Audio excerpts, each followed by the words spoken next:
Hello everyone, welcome to my channel Jhumur ক্রিয়েশনসের পক্ষ থেকে একটি নতুন ভিডিও নিয়ে চলে এসেছি। আমি ঝুমুর। তোমরা সবাই কেমন আছো বলো?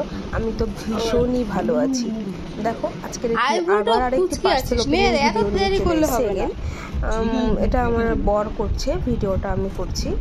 এই যা ফেস করেছিল যার জন্য আমি আর ফেসটাই দেখালাম না। আমাকে ভিডিও করো না, আমাকে ভিডিও করো না, এরকম করে যা ফেস করে রেখে দিয়েছিল। দেখো এখানে আমি অর্ডার দিয়েছিলাম, 4টে ডিও অর্ডার দিয়েছিলাম।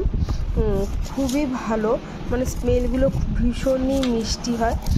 4টে অর্ডার দিয়েছিলাম, কারণ হচ্ছে 3টে আমি নিচ্ছিলাম, আর একটা নিলে আমি 20% অফ পাচ্ছিলাম, যার জন্য আমি একসঙ্গে 4টে অর্ডার দিয়ে দিয়েছিলাম। এগুলো ভীষণই ভালো। দেখো ও 2 হাত দিয়ে ও খুলতে পারছে না, আমি একা দিয়ে। এখানে আমি এটাই ওকে বলছিলাম, সাউন্ডটা মিউট করে দিয়েছি তার জন্য, কিন্তু ওকে আমি এটাই কিন্তু বলছিলাম ভীষণই ভালো হয়, স্মেলটা এত মিষ্টি হয় না ধারণার বাইরে। যাই হোক, তোমাদের এই সব কেমন লাগলো জানিও ভিডিওটা। ঝুমুর ক্রিয়েশন চ্যানেলটা এখনও যারা সাবস্ক্রাইব করোনি তারা কি করছো, এখনো যাও সাবস্ক্রাইব করে দাও। দেখা হচ্ছে নেক্সট আরেকটি ভিডিওতে। Tata, bye bye.